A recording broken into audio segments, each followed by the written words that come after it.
ये गाड़ियाँ, ये बसें सब पेरेंट्स से आई हैं, उन बच्चों से के माध्यम से हमारे पास आए। अपना इतना कोई जुगाड़ नहीं था कि हमारे 2-2, 4-4 गाड़ियाँ चले। सिर्फ आपके बच्चों को पढ़ाया, आपने फीस दी, जितना यहाँ लग गया वो ठीक है, और बाकी के साधन बन गए। तो प्रहलाद सर और मैंने ये विचार किया था कि जितने दिन हम पढ़ाते हैं, नहीं पढ़ाते वो फीस मना कर दो, कोई बात नहीं, क्योंकि हमें ना तो कोई इंस्टॉलमेंट भरनी, ना कुछ देना, ना कर्ज का ज़्यादा बोझ है। तो जब बच्चे आएंगे, जितने दिन पढ़ेंगे उतनी फीस दे देंगे। और किस लिए? इसीलिए कि हमारे पास जो पेरेंट्स आ रहे हैं उन पर बेवजह का प्रेशर ना आए। आपसे उतनी ही फीस ली जाती है। कभी आप कंपैरिजन, आसपास के जो स्कूल हैं, कंपैरिजन भी कर लिया करो, यहाँ की फीस और उसकी फीस में क्या अंतर है। और यहाँ जितनी आपको बताई जाएगी उतनी ली जाएगी, और बाकी पेरेंट्स से लिखवा के देखना, कभी कुछ मंगवा लेना, कभी कुछ मंगवा लेना, ये चलता रहता है। बीच बीच में छोटी छोटी और भी बहुत सी बातें हैं, जैसे एक यहाँ फेयरवेल पार्टी पिछले 2-3 साल से नहीं हो रही, कुछ कोविड के कारण, कुछ वैसे भी नहीं हो रही, क्योंकि एक चलन गलत चल पड़ा कि फेयरवेल पार्टी को बेढंगे रूप से किया जाता है। फेयरवेल होती है, 12वीं के बच्चे जा रहे हैं तो 11वीं के बच्चे फेयरवेल दे रहे हैं, सभी जानते हैं ये। लेकिन उस दिन यदि 12 साल बच्चा पढ़ने के बाद फूहड़ता करके डीजे पर नाच के जा रहा है, तो फिर 12 साल पढ़ाया क्या था। तो अब की बार बच्चे मेरे पास आए, लड़कियां मेरे पास आई, बोली सर फेयरवेल पार्टी करनी है, वो करनी चाहिए। 11वीं के बच्चों को 12वीं के बच्चों के लिए फेयरवेल करना चाहिए, लेकिन फूहड़ता नहीं होनी चाहिए। ये मैं पसंद नहीं करता। जो बेटी जिस रूप में हमारे पास आई, उतने उससे बढ़िया बन के, शिक्षित बन के, पढ़ाई में चाहे 80% नंबर आ जाए, लेकिन नैतिकता में, उसके विचार में वो इतनी स्ट्रेंथ हो कि समाज का मुकाबला कर सके, ये बन के जानी चाहिए। और ये खोट धीरे धीरे आ रहा है। डर लगने लगा इस फेयरवेल पार्टी से। क्यों? क्योंकि बार बार मैंने कई बार सुना, और बच्चे वही बच्चे बता देते हैं कि फला स्कूल में पार्टी हुई थी और 12वीं के बच्चे शराब पी के नाचे थे डीजे पर। फिर क्या फेयरवेल पार्टी हुई? क्या सिखाया 12 महीने तक, 12 साल तक क्या सिखाया? कुछ नहीं। मैं जिस स्कूल में भी जाता हूँ, मेरी ड्यूटी SCRT गुड़गांव की तरफ से लगती है, मैं +2 के स्कूलों में, डिस्ट्रिक्ट में जाता हूँ, तो वहाँ क्या देखते हैं, बच्चों को किताबें पढ़ाई जाती है और लड़कियों को जो बात बतानी चाहिए वो बताई नहीं जाती। और हमारी अखबारों में खबर भी क्या आती है? पहला हेडिंग होता है प्रेमी जोड़ा भाग गया। ऐसी बेहुदा खबर फ्रंट पेज पर होती हैं। जो स्कूल, जो माँ बाप, एक माँ बाप और एक स्कूल, यदि उस लड़की को, उस लड़के को 12 साल में यही नहीं सिखा सके कि तेरे माँ बाप तेरे लिए देवता हैं, तेरे अध्यापक तेरे शुभचिंतक हैं, 3 ही बात सिखानी थी, वो नहीं सिखा पाए। एक लड़की, एक लड़का भाग गया, उसको अपनी माँ का प्यार नहीं याद। जो माँ रात दिन उसका ध्यान रखती है, बाप यहाँ आता है कि सर जी पढ़ाई कोई बात नहीं, हमारी बेटी की ध्यान रख लेना। आज बहुत से माँ बाप कहते हैं कि पढ़ाई की कोई बात नहीं, 80-90% आ जाएंगे, 70 आ जाएंगे, कोई बात नहीं सर, हमारी बच्ची की ध्यान रख लेना।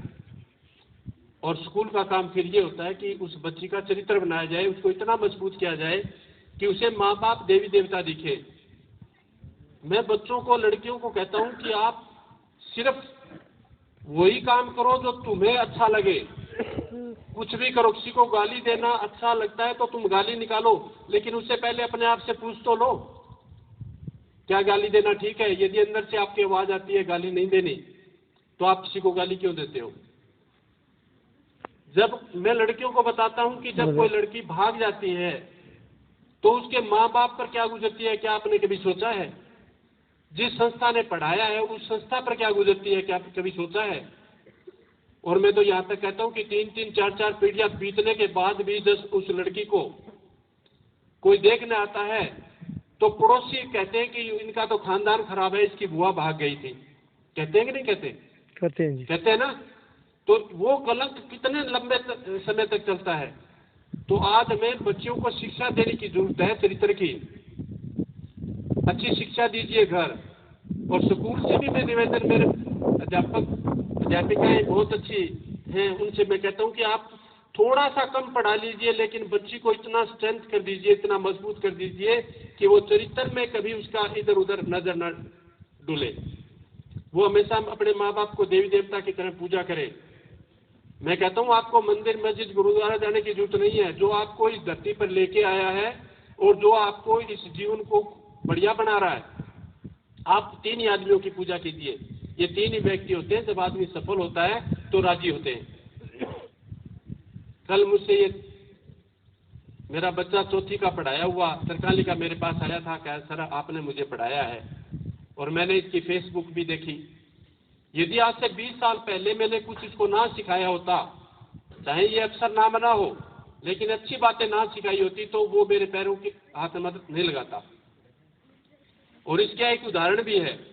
एक दिन मैं मेरे अध्यापक के साथ गाड़ी में चढ़ के नदुसरी आ रहा था, चोपटा के कोने में रुका और मैंने इशारा किया कि 2 किलो सेब दे दे। वो फल वाला मेरे साथ पड़ा हुआ था, तो उसने मेरे को 2 किलो सेब दे दिए। मेरे साथ जो टीचर बैठा था वो भी कभी पढ़ाता था। तो क्या भाव है? जगह जी 50 रुपए किलो। वो बोला यार महंगे दे रहा है, मेरे लिए कम लगा दे, मैं तेरा गुरुजी हूँ। क्या जी आपको तो 80 दूंगा, मैं आपके कारण ही यहाँ खड़ा होता हूँ चौक पर सुबह 7 बजे और रात को 9 बजे तक खड़ा रहता हूँ। मैं आपके कारण ही खड़ा होता हूँ, आपको तो 80 दूंगा। तो ऐसी स्थिति तब बनती है तब उनको अच्छी शिक्षा ना दी गई हो। मैं सौभाग्यशाली हूं कि मेरे अध्यापक बहुत अच्छे मिले। आज भी मैं बच्चों को यही शिक्षा देता हूं कि आप थोड़ा कम पढ़ लो, लेकिन आप अपने आप को स्ट्रेंथ मजबूत रखो, अपनी ताकत रखो। आप अपने साथ बुराई मत आने दो। और जो यहाँ छोटी छोटी माएँ बैठी हैं, मेरी तो कई बेटियों जैसी हैं, उनसे भी मेरा निवेदन है कि आप ट्रेनिंग दे रहे हो अपने बच्चों को कि आपको अपनी सेवा करवानी है या नहीं करवानी। यदि आप चाहते हो आपकी बच्ची आपके साथ रहे, जब आप गुजरे वो आपको सेवा करे, तो आप ट्रेनिंग दे रहे हो। यदि आप दादा दादी के बारे में उनके विचार कैसे बढ़ रहे हो, वो आ जाएंगे वापस। यदि आपने अपने बच्चों को दादा दादी की इज्जत करना सिखा दिया, उनके दुख सुख में शामिल होना सिखा दिया, तो आपको कहने की जरूरत नहीं है बेटा मेरे से तू इज्जत कर। और जब पता तब चलता है, तब माँ बाप चले जाते हैं कि हमने क्या क्या किया। जब माँ बाप चले जाते हैं, उसके पीछे से ढोंग बहुत होते हैं, कोई फायदा नहीं उसका। ज्यादा मंदिर मस्जिद गुरुद्वारा सुबह शाम रात दिन पूजा वही करता है जिसके मन में कुछ न कुछ खोट हो या कोई चीज से वो डर रहा हो। जो आदमी नहीं डरता, जिसने कभी गलत कार्य नहीं किए, वो ठीक है मंदिर जाएगा, पूजा करेगा, देवी देवता है, अच्छे इंसान है, कभी महान विभूतियां हुई थी, हाथ जोड़ लेगा, पूजा कर लेगा, लेकिन डरेगा नहीं। वो सुबह शाम वो डरेगा जिसने अपने जीवन में गलत कर रखा हो। आज सारी माएँ और पिताजी भी यदि अपने बच्चों को पढ़ाई के साथ साथ अच्छी शिक्षा दे दें, हो सकता है आपकी बच्ची एसपीडीसी ना बने, लेकिन आपको उसकी तरफ से शिकायत कभी नहीं आएगी। यदि उस बेटी को शादी करके आप किसी के घर भेजोगे, तो उसके माँ बाप भी आपको आशीर्वाद देंगे कि ऐसे माँ बाप ने बच्ची हमारे पास भेजी है जिसने हमारे घर को स्वर्ग बना दिया। बुराई क्या आती है, मैं आपको एक उदाहरण बताता हूँ। यहाँ पौधे लेने के लिए मैं एक नर्सरी में जाता हूँ। नर्सरी वाले ने मेरे से एक दिन कहा कि सर मेरी बहन की शादी है, 20,000 रुपये दे दो। मैं क्या घर से ले जाना, वो घर से आके ले गया। तीसरे दिन वो कह रहा था शादी के तुरंत बाद में आपको पैसे वापस दे दूंगा। तीसरे दिन मैं पौधे लाने के लिए नर्सरी में गया, तो जिस लड़की की शादी हुई थी वो वहीं बैठी थी और वो माँ बाप और भाई तीनों रो रहे थे। मैंने कहा क्या बात हुई? बात क्या थी सारी? फोन की, इस मोबाइल की थी। आप कुछ भी काम मोबाइल में कर रहे हो, ये मत गलतफहमी पाल लेना कि मैंने डिलीट कर दिया। कुछ डिलीट नहीं होता। आपने कै लिखा है तो कै लिखा, इतनी टेक्निक आएगी कि आपके बच्चे निकाल लेंगे कि मेरे माँ बाप क्या करते थे। तो छोटी उम्र में बच्चों को इस प्रकार के मोबाइल देना, फ्री छोड़ देना, कुछ भी देखो, ये बहुत बड़ी बुराई है। जो सोशल मीडिया है, जो यूट्यूब सिखा रही है आपको, यदि उसका सदुपयोग किया जाए तो कोई कसर नहीं है, बहुत अच्छा है। मैं भी 2.5 घंटे यूट्यूब देखता हूं रोजाना,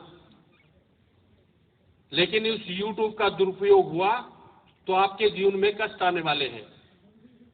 तो आप अपने बेटियों को समझाइए, हम भी यही समझा रहे हैं भी आप इस प्रकार की बातें ना करें, क्योंकि जो आप मोबाइल के थ्रू हरकत कर रहे हैं वो सारी आपकी हवा में रिकॉर्ड हो रही है। मुझे 1996 की एक बात याद है, जब एक अध्यापक कह रहा था, हम कहीं ट्रेनिंग गए हुए थे गुड़गांव में, तो पार्क में ऐसे अध्यापक बैठा, मैं उसकी तरफ आया, तब फोन चले ही थे, वो पेजर बोलते हैं, वो होते थे जो यहाँ पैंट में टांग के रखते थे, मैसेज आते थे, और छोटे छोटे फोन चले थे, और नॉन पे 1 मिनट के लगते थे बात करने के। तब वो अध्यापक कह रहा था कि जगदीश, कभी ऐसा जमाना आएगा कि हम कहेंगे मुझे रोटी चाहिए, मटर पनीर की सब्जी चाहिए, तो हवा में आएगी, हम पकड़ लेंगे, खा लेंगे। मैं उसको बोला, खड़ा हो जा और जो कल तेरे को काम करना है वो कर ले, क्यों बिना मतलब की बात कर रहा है। लेकिन अब मैं सोचता हूं कि उस अध्यापक ने उस समय कहा था, आज ऐसा हो रहा है। वो खाना ही नहीं आ रहा, जितना मोबाइल पर काम करे सारा हवा में है।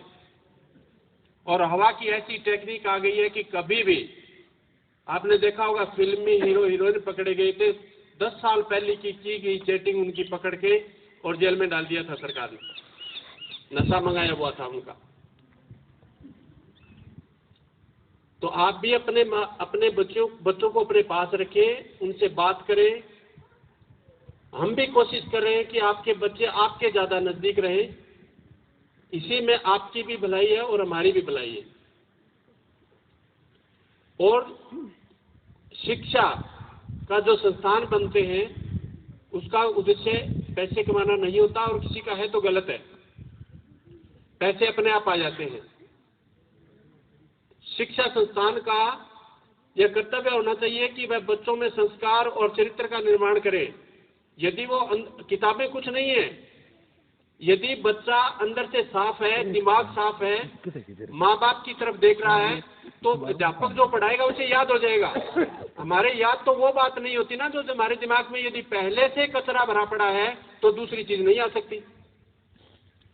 3 घंटे की हम फिल्में देखते हैं, सारी स्टोरी याद हो जाती है, कौन सी हीरोइन कब झुकी थी, कब सीधी खड़ी हुई थी, किस हीरो ने क्या कहा था, किसने हंसी मजाक कब किया था। लेकिन जब एक टीचर पाठ पढ़ाता है तो वो पाठ याद नहीं रहता, बार बार याद करते हैं। कारण क्या है? क्योंकि उस ओर हमारा इंटरेस्ट नहीं है। और जहां इंटरेस्ट नहीं होता, कुछ बच्चियां हमारे पैदा होते ही 7, 8, 5, 6 साल की लड़कियां रोटी बनाने लग जाती है, सब्जी काटने लग जाती है, काम करने लग जाती है। जिनका इंटरेस्ट होता है वो अपनी माँ को देखती है। और एक दूसरा मैं बताना चाहता हूं कि आप अपने बच्चों को इसलिए खाली छोड़ रहे हो कि वो पढ़ रहा है तो आपकी गलती है। अपने बच्चों से घर के सारे काम कराइए। आपको भी मेरा निवेदन है, आप रोटी सब्जी सब बनाइए, आप उनसे काम करवाइए। आप 1 घंटा काम करेंगी तब उनको पता लगेगा कि माँ को कितना कष्ट होता है काम करने में। मैं भी यहाँ बताता हूँ कि जब आपकी माँ कपड़े सुखा देती है तो आप तनी से उतारना, ठीक करना और अंदर रखना आपका काम है। यदि घर में आपके रोटी डाल के दादा तक लेके जाना आपका काम है। पानी का लोटा ले जाके उनको हाथ धुलाना आपका काम है। यदि बर्तन इधर उधर बिखरे पड़े हैं तो माँ की जिम्मेदारी नहीं है सारी की सारे दिन, तुम्हारी माँ तुम्हारी नौकर नहीं है। आप काम कीजिए सारा। और ये आदमी का भी काम है। आदमी भी खाना खा के अपनी जो थाली है वो ऐसे फेंक देते हैं जैसे कोई बहरा आके उठाएगा उसको, नौकर रखे हुए। तो यदि हम घर में सफाई भी तब रहती है तब सारे घर के रखेंगे। स्कूल में सफाई कोई 3 चपरासी नहीं रख सकते। स्कूल सारा सफाई रखेगा तब साफ रहेगा, उसी तरह घर भी तब साफ रहेगा तब हम सारे काम करेंगे थोड़ा बहुत। यानी सारे काम, अपना काम खुद कर लें। अब एक घर में 5 आदमी है, रिजाई से उठ रहे हैं, सबकी रिजाई आधी चारपाई पर आधे नीचे है, एक बेचारी वो उठ के सारे घूम रही है। ये अच्छी बात नहीं। जैसे ही खड़े होते हो रिजाई अपनी ठीक करके बिस्तर ठीक रख दो। ये मैंने फौज से सीखा। मेरे नाना और भाई फौज में थे, मैं बीकानेर गया, 10 फौजी एक बैरक में सो रहे थे। सुबह उठते ही सबसे पहले पैर नीचे और बिस्तर समेटना और अपना तकिया वगैरह सही रखना। पीछे मैं हैदराबाद गया, वहां भी मैंने कैंप देखा फौजियों का, बहुत लंबी बैरक थी, लेकिन जैसे ही वो खड़े होते हैं अपने सारा काम अपने हाथ से करके सारा लगा के बर्तन प्लेट सारी जता के अपना बाहर निकलते हैं। 5 मिनट के बाद में आगे देखो तो उनका सारी बैरक ऐसे जैसी होती है जैसे कोई बारात आएगी। और ये काम करने के पीछे मेरा उद्देश्य ये नहीं है, इसके पीछे मेरे उद्देश्य और भी है, क्योंकि आप कुछ कर रहे हो तो आपके बच्चे आपको देख रहे हैं और फिर आपको बताने की जरूरत नहीं है। जो चीज बता के कही जाती है, ज्ञान दिया जाता है, वो करके देखने से ज्यादा आता है। मैं किसी भी सरकारी स्कूल में हो तो मैं टीचर को कहता हूँ, आपके सामने कोई कागज मिलता है, कोई टुकड़ा मिलता है, कोई गंदी चीज मिलती है, बच्चों के सामने उठा के डस्टबिन में डाल दो। आप मत, एक टीचर खड़ा खड़ा ऑर्डर दे रहा है, वो लिफाफा उठा, वो उठा, खुद उठाने लग जाओ, बच्चे अपने आप आ जाते हैं, वहां गंदगी नहीं होती। क्योंकि जो भी यदि कोई माँ दादा दादी की चुगली कर रही है तो ट्रेनिंग दे रही है, यदि वो गलत बात कर रही है ट्रेनिंग दे रही है, अच्छा खाना बना रही है ट्रेनिंग दे रही है, यदि वो दादा के प्रति अच्छे संस्कार पैदा कर रही है तो अपना भविष्य को सुधार रही है। तो ये चीज हमें याद रखनी है। और बच्चे जितने मजबूत होंगे, जितने स्ट्रेंथ आएगी, जितनी ताकत आएगी, सोचने की पावर जितनी बढ़ेगी उसकी। एक लड़का लड़की जो भागने की मैं बात कर रहा था, उसके दिमाग में वो कचरा आता कैसे है?